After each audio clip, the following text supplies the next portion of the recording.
जी, hello दोस्तों, मैं हूं कमर चीमा। उम्मीद है आप लोग ठीक होंगे। दोस्तों, एक बड़ी डेवलपमेंट के बाद बांग्लादेश ने इंडिया को ये कहा है कि वो शेख हसीना वाजिद का ट्रायल करना चाहते हैं और वो उसको वापस बेचें। और इस सिलसिले में इंडिया को एक नोट वर्बैल भेजा है कि एक फ्यूजिटिव है और उसको जुडिशियल प्रोसेस जो है उसको फेस करना चाहिए। बांग्लादेश ने ये जो हसीना वाजिद के ट्रायल की बात की है, मुझे नहीं लगता कि इंडिया बेचेगा। अगर इंडिया शेख हसीना वाजिद को बेच देता है, तो फिर मेरा नहीं ख्याल कि इंडिया की क्रेडिबिलिटी रहेगी कि a lady who has been doing black and white and whatever in Bangladesh because she had the support of India and at the time when there is a most critical time between India and Bangladesh and the lady is in hot waters and Indian leadership will say कि ठीक है जी, आप चले जाएँ, आप जाके जेलों में रहें। ठीक है, फर्स्ट प्लेस। सेकंड प्लेस, अगर इंडिया ने वापस उनको भेजना होता, तो वो उनको कभी आने ही ना देते, जो मैं एनालाइज़ कर सकता हूँ। थर्ड चीज़ इसमें ये है कि बांग्लादेश जो है, वो उसने थोड़ा-सा वो कहते हैं ना कि उन्होंने थोड़ा टेम्परेचर बढ़ा दिया है, इंडिया बांग्लादेश ताल्लुकात के अंदर। मतलब थोड़ा-सा फ्लेम को ऊपर कर दिया है, to put India in a defensive. ये जो मैं व्हाट आई कैन अंडरस्टैंड और what I can smell from all that. अब दोनों मुल्कों के जो ताल्लुकात हैं, कल्चरल लिंकेजेस हों, मतलब व्हाटएवर जैसे भी ताल्लुकात हों, ये मतलब इंडिया के लिए एक बहुत बड़ा दर्द-सर बन चुका हुआ है, ठीक है जी।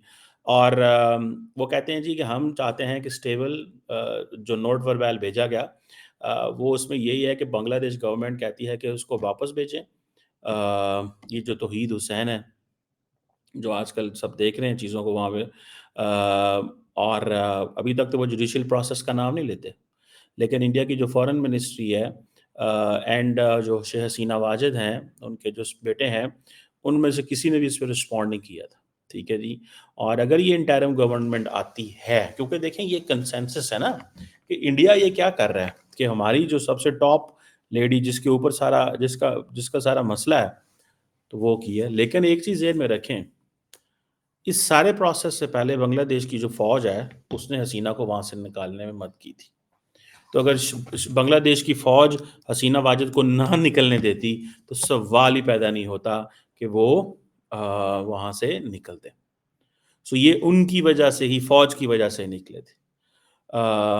अब क्योंकि यूनुस साहब ने रिसेंटली भी कहा, उन्होंने कहा जी हसीना जो है, वो क्रिटिसाइज़ करती है हमारी गवर्नमेंट को। वो बेसिकली इंडियंस जो हैं, वो उन्होंने हसीना वाजिद को कहा कि आप थोड़ा-सा बोलें, प्रेशर डालें। जब उन्होंने कहा वो जो प्रेशर डाला, तो वो चीज़ उल्टी हो गई। और जो चीज़ उल्टी हुई, उसमें उन्होंने कहा जी ठीक है, अगर ये बोलेगी ज़्यादा तो फिर हम इसको वापस बुला लेंगे। तो हमारे और आपके ताल्लुकात तो ख़राब हो जाएँगे। अब शेख हसीना वाजिद के ऊपर criminal crimes against humanity, genocide, murder ये सारे चार्जेस मौजूद हैं। अभी 2 हफ़्ते पहले, हफ़्ता पहले तो आपको पता है कि इंडियन जो लीडरशिप है, वो वहाँ पे गई हुई थी। ठीक है जी। आप देखें बांग्लादेश का जो ये जो हाई कमीशन ने ये सारा वो किया ये कोई मज़ाक चीज़ नहीं है। देखें ये कोई मज़ाक चीज़ नहीं है। This is not something a joke. इसको मैं जोक नहीं समझता, मैं इसको ये समझता हूँ कि ये एक एक्स्ट्राऑर्डिनरी डेवलपमेंट है। अगर मैं सिर्फ लॉ को देखूँ, देयर आर 2 किस्म के लॉज़ हैं that governs extradition between India and Bangladesh. India Bangladesh extradition treaty 2013 and India की एक्स्ट्राडिशन ट्रीटी 1962। ठीक है जी। कहा जाता है कि जो under article 1 and 2 of the Indo Bangladesh extradition treaty जो रिक्वेस्ट है, वो can only be sent if the person has been charged. अगर किसी बंदे को चार्ज कर दिया गया है, तो इसका मतलब है कि क्या उन्होंने चार्ज किया? ठीक है जी। अब हसीना वाजिद के केस में अरेस्ट वारंट जो है वो बांग्लादेश की जो इंटरनेशनल क्रिमिनल ट्रिब्यूनल है उसने जारी किए हुए हैं for the crimes against humanity. और आप देखें कि ये जो इंटरनेशनल क्रिमिनल ट्रिब्यूनल बना है, जो एक्स्ट्राडिशन ट्रीटी का, उसमें से उन्होंने जो इंडिया और बांग्लादेश ने जो क्राइम्स अगेंस्ट ह्यूमैनिटी ड्यूरिंग 1971 जो है, उसके हवाले से, जिसको वो लिबरेशन वार कहते हैं, उसके हवाले से एक रैशनल उस वक़्त दिया गया था। ठीक है जी। सो इंडिया बिल्कुल और एंगल से सोचेगा, बांग्लादेश और एंगल से सोचेगा। इंडिया बांग्लादेश को नो कह सकता है, क्योंकि जो इंडिया बांग्लादेश एक्स्ट्राडिशन ट्रीटी है, जिसका आर्टिकल 6 पैरा 1 जो ऑफेंस ऑफ पॉलिटिकल करेक्टर और जो accusation against him not having been made in good faith in interest of the justice, ये इन चीज़ों की बुनियाद पर। लेकिन क्वेश्चन ये है कि ये एक पॉलिटिकल इशू है, ये लीगल इशू बिल्कुल अपनी जगह पे होगा, मैं ये नहीं कहता कि ये लीगल इशू है, ठीक है जी। और मुझे ऐसा लगता है कि ये एक it was not that easy, ये कोई इतना पॉसिबल उस वक़्त नहीं था, कोई इतना आसान नहीं था, ये इतना वो चीज़ नहीं थी, ठीक है। सो उन्होंने सोचा कि यार इसको थोड़ा-सा चुप कराएँ बेसिकली हसीना वाजिद को। और कोई न्यूट्रल बॉडी नहीं है इस वक़्त इंडिया और बांग्लादेश के दरमियान पे जो इस सारी की सारी एक्स्ट्राडिशन को जो है वो चेक करा सके। सो मुझे ऐसा लगता है कि इंटरनेशनल कोर्ट ऑफ जस्टिस जो इसमें है नहीं है। जो इंडिया की जो डोमेस्टिक लॉ है, जो जो एक्स और दुनिया जो उनकी जो एक्सट्रेडिशन एक्ट है 1962, वो एक्सट्रेडिशन ट्रीटी जो है वो दैट एक्सप्लेन्स फ्यूजिटिव, ठीक है जी। सो लीगल बेसिस होनी चाहिए। तो मुझे ऐसे लगता है कि वो कहेंगे जी ये पॉलिटिकल है, इस तरह है, उस तरह, ठीक है जी। तो जो लैंग्वेज इस्तेमाल की जाती है वो ये है कि जो आप कर रहे हैं extradition, this is in good faith and interest of the justice, ठीक है जी। और अगर ये पॉलिटिकल क्वेश्चन हो या पॉलिटिकल रीज़न्स हों तो उसमें एक डिफरेंट किस्म की चीज़ है। सो हसीना को जो अगर देखा जाए लीगली डिपेंडेंट अगर देखा जाए तो पॉलिटिकली तो उनको नहीं भेजा जाएगा, यू नो मुझे ऐसा लगता है। मैं मेरा इसमें व्यू है। अब क्वेश्चन ये है, लोग अब इंडिया और बांग्लादेश के दरमियान कोई थोड़ी बहुत वर्बल जंगें भी होंगी। अवाम के लिए जैसे इंडिया के अंदर माहौल को गर्म किया गया है ना, इंडिया के अंदर माहौल को गर्म किया गया है। इसी तरह पाकिस्तान जो है वो देख रहा है साइड से बैठ के कि ये जो माहौल है इसको कैसे गर्म किया गया या क्या किया गया है, ठीक है। मुझे ऐसे लगता है कि ये जो माहौल गर्म किया गया है ये जानबूझ के किया गया है। इसका मतलब यही है कि ज़रा भगाओ, तड़पाओ, हालात ख़राब करो, do this and do that. So मुझे जब मैं हसीना वाजिद के केस को देखता हूँ, इंडिया की सारी क्रेडिबिलिटी जो है ना, वो ख़त्म हो जाएगी अगर हसीना वाजिद इंडिया से चली गई। और हसीना वाजिद को रख के हसीना वाजिद को रख के, ठीक है ना जी? हसीना वाजिद को रख के मेरा ख़्याल है कि वो चाहते हैं, हसीना वाजिद को रख के वो चाहते हैं कि अ, एक लिवरेज एस्टेब्लिश की जाए। अगर हसीना वाजिद को नहीं रखा जाता, ठीक है जी। अगर हसीना वाजिद को नहीं रखा जाता और हसीना वाजिद को ये महसूस कराया जाता है कि तुम हमारे लिए अब you are a piece of paper, रत्ती की टुकड़ी बन चुकी हो अब और मैं आपको नहीं, ठीक है, वो करूँगा। सो ये चीज़ जो है ये एक चीज़ जो है मुझे ऐसे लगता है, ठीक है जी। इतना कोई आसान चीज़ नहीं है ये। और मुझे ऐसे ये भी लगता है कि कोई भी इंडिया पे ट्रस्ट नहीं कल को करेगा, ठीक है। सो इंडिया ने अपनी रेपुटेशन के लिए ये सारा कुछ करना है, जो भी करना है। सच्ची बात तो ये है कि अपनी रेपुटेशन जो है उसको तेज़ बढ़ाओ, आपकी रेपुटेशन मैटर करती है, ठीक है ना जी। अगर अब इंडिया की रेपुटेशन जो है वो ऐसी होती है कि ये अपने दोस्तों की टेक केयर नहीं कर सकते, तो फिर तो गए। फिर तो उन्होंने कहना है जी कल को कोई मुल्क जो है वो भारत पे ट्रस्ट ना करे। देखिए इंटरनेशनल सिस्टम में मैं आपको थोड़ा-सा बताऊँ, आप कैसे साइड स्विच करती हैं just go and see in Syria. Syria में आप चले जाएँ।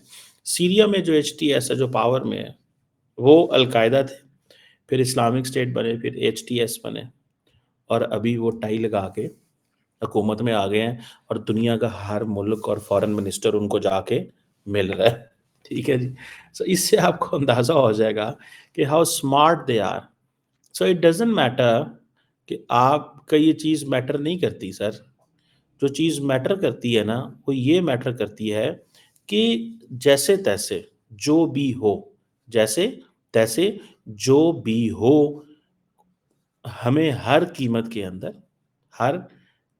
के अंदर हसीना वाजिद को रखना है। और हसीना वाजिद, और इसमें देखिए, इसमें मोहम्मद यूनुस साहब जो तड़पें, पिटें, सारा कुछ करें, ये उनको नहीं आएगा। और मुझे लगता है कि बांग्लादेश भी जो है वो इसको पॉलिटिकल पर्पसेस के लिए कर रहा है। Who will speak for them, क्योंकि ये है सारी की सारी केयरटेकर गवर्नमेंट। पहली बात तो याद रखिएगा, केयरटेकर गवर्नमेंट, जो केयरटेकर गवर्नमेंट होती है ना, they don't have a mandate.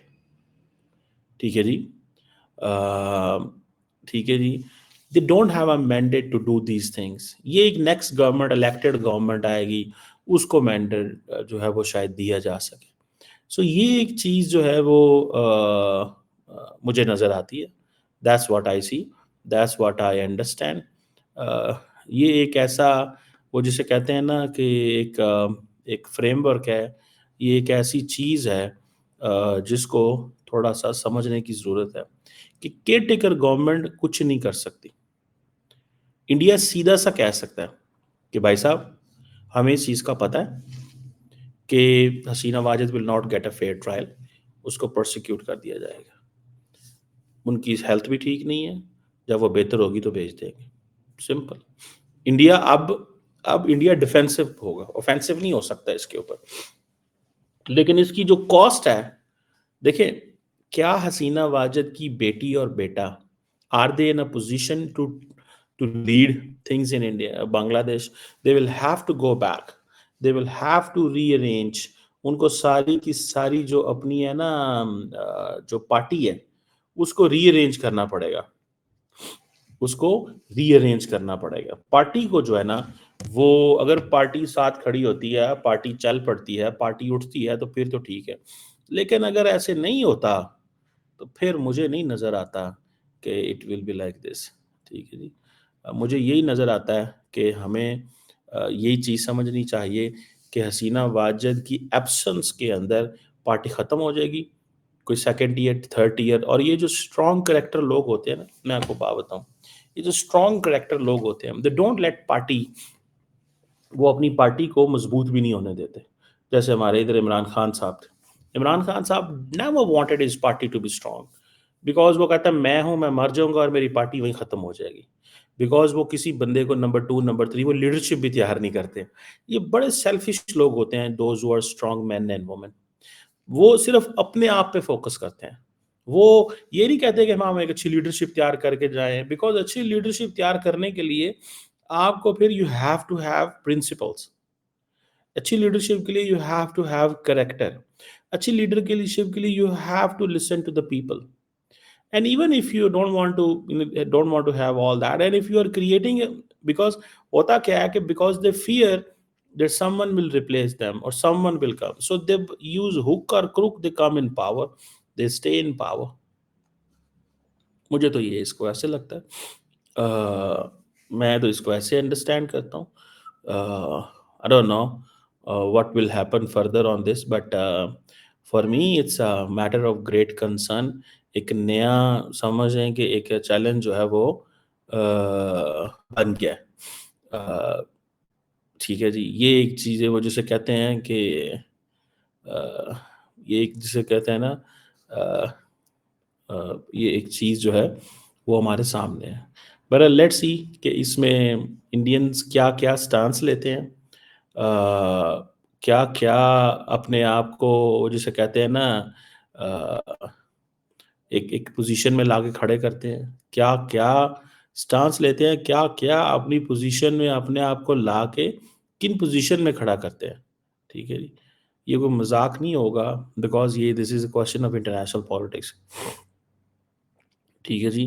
अ, सो मुझे ऐसे लगता है कि ये एक अ, जिसे कहेंगे ना आपके the the onus will be on the next government, वो क्या फ़ैसला लेंगे। मौजूदा गवर्नमेंट जो इंडिया की है, उसकी बांग्लादेश की है ना, they should not have a mandate. उनको इस चीज़ पे नहीं कोशिश करनी चाहिए। मैं एक एज़ ए लेमैन शायद ये मैं समझता हूँ। अगर ये ऐसे किया जाता है, तो फिर पता नहीं चलेगा। सो उनको थोड़ा-सा टफ लाइन लेनी चाहिए नई गवर्नमेंट को हसीना के ऊपर। अगर मौजूदा गवर्नमेंट करेगी, तो वो कहेंगे जी ये तो इस तरह का एक माइंडसेट रखते हैं। So this is what I understand on this.